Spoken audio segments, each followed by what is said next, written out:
بسم اللہ الرحمن الرحیم۔ قرآن کریم اللہ تبارک و تعالیٰ کی لا ریب کتاب ہے، جس کے متعلق اللہ نے قرآن کے آغاز میں ہی ارشاد فرمایا، ذالک الکتاب لا ریب فیہ، فرمایا یہ عظمتوں والی کتاب ہے، یہ بلند رتبہ کتاب ہے، لا ریب فیہ، اس میں کسی قسم کے شک و شبہ کی گنجائش نہیں۔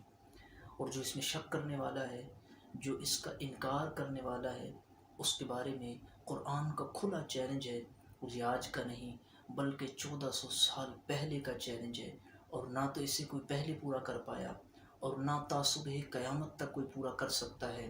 فرمایا وَإِن كُنتُمْ فِي رَيْبٍ مِّمَّا نَزَّلْنَا عَلَىٰ عَبْدِنَا فَأْتُوا بِسُورَةٍ مِّن مِّثْلِهِ وَادْعُوا شُهَدَاءَكُم مِّن دُونِ اللَّهِ إِن كُنتُمْ صَادِقِينَ۔ فرمایا کہ اگر تمہیں اس چیز میں شک ہے کہ جو ہم اپنے خاص بندے، اپنے محبوب محمد مصطفیٰ علیہ تحیۃ وثناء پہ نازل کرتے ہیں، اگر تمہیں اس میں شک ہے تو پھر اس کی مثل کوئی ایک صورت لے آؤ۔ اور یہ فقط ایک بندے تک چیلنج محدود نہیں، ایک بندے کو یہ چیلنج نہیں، بلکہ فرمایا وَادْعُوا شُهَدَاءَكُم مِّن دُونِ اللَّهِ، کہ اللہ کے علاوہ جو بھی تمہارے مددگار ہیں، جو بھی تمہاری مدد کر سکتے ہیں، ان سب کو بلا لو۔ یعنی گویا پوری مخلوقات کی اجازت دی جا رہی ہے کہ جو بھی مدد کرنے والا آ جائے، اللہ کے سوا سارے مددگار بھی تمہارے جمع ہو جائیں، تب بھی قرآن کی مثل تم نہیں لا سکتے۔ اگر سچے ہو تو پھر اس چیلنج کو قبول کرو، اور اگر تم اس چیلنج کو قبول نہیں کر سکتے تو قرآن کی حقانیت کو ماننا پڑے گا، قرآن کی صداقت کو ماننا پڑے گا، قرآن کی سچائی کو ماننا پڑے گا۔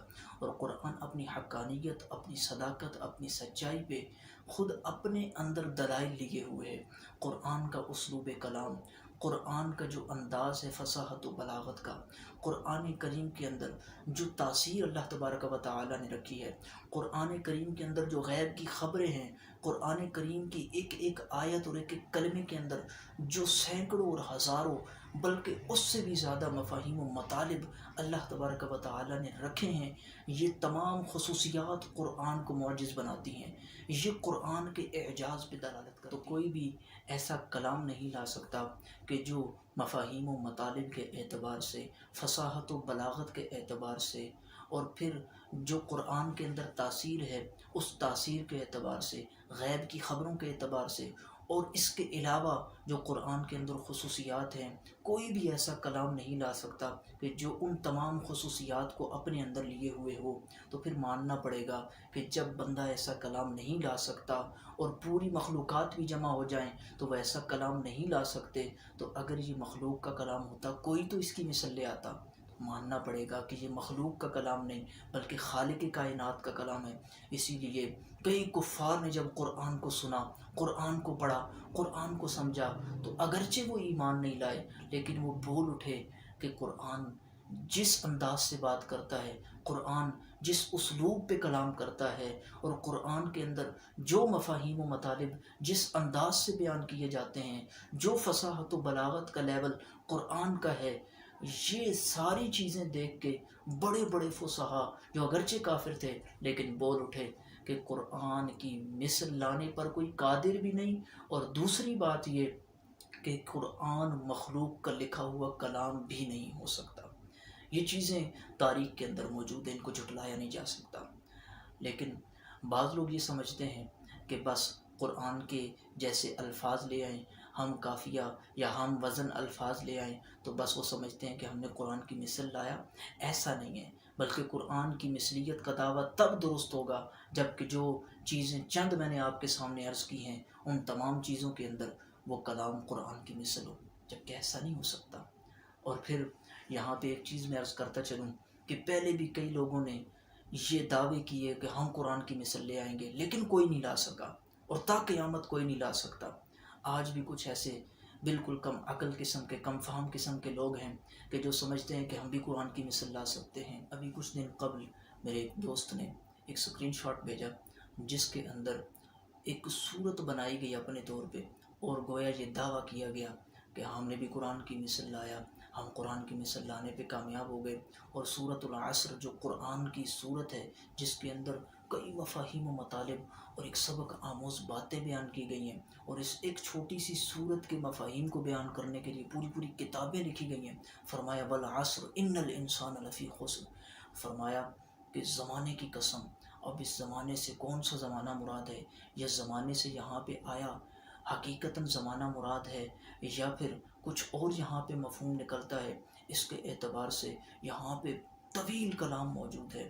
تو یہ قرآن کی وسعت اور قرآن کے مفاہیم و مطالب کے وسیع ہونے پہ دلالت کرتا ہے۔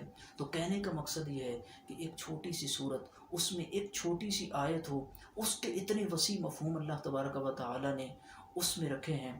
تو آپ دیکھیں کہ پورے قرآن کے مفاہیم کو کوئی کیسے بیان کر سکتا ہے، اور پھر پورے قرآن کے مفاہیم کو اگر بیان کیا جائے، اور پورے قرآن کی فصاحت و بلاغت اور اس کی دیگر خصوصیات کو اگر بیان کیا جائے تو پھر کس قدر وسیع کلام ہو سکتا ہے۔ تو اس سکرین شاٹ میں یہ بات ثابت کی گئی کہ دیکھیں قرآن کی جو صورت ہے سورۃ العصر، ہم نے اس کی مثل صورت لائی ہے، جبکہ وہ جو اس کے اندر کلام اور وہ جو کلمات لکھے ہوئے تھے، اگر بندہ پڑھے تو بندے کو ہنسی کے علاوہ کچھ نہیں آتا۔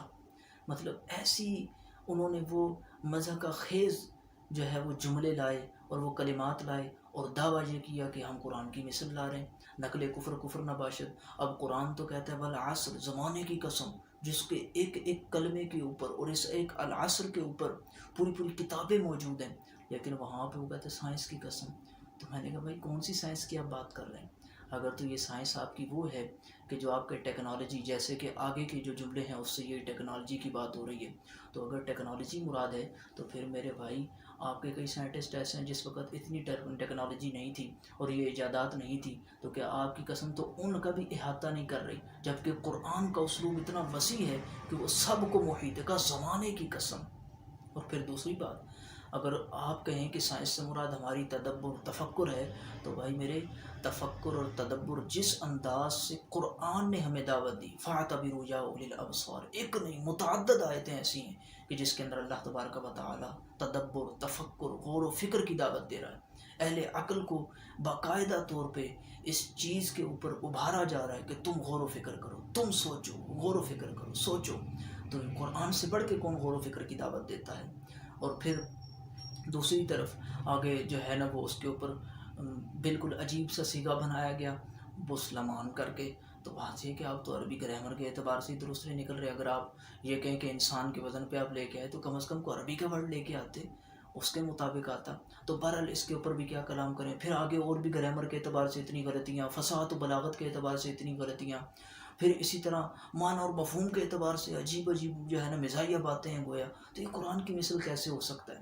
اور اسی طرح وہاں پہ ایک مسئلے کی بات بتاؤں کہ اب تجربہ لفظ ہے تو اس کو تجربات کر کے لکھا گیا۔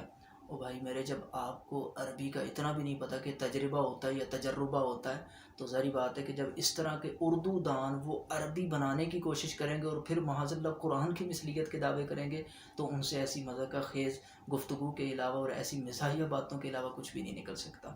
اللہ تعالیٰ عقل سلیم عطا فرمائے۔ اللہ تبارک و تعالیٰ ہمیں قرآن سمجھنے، اس پر عمل کرنے کی توفیق عطا فرمائے۔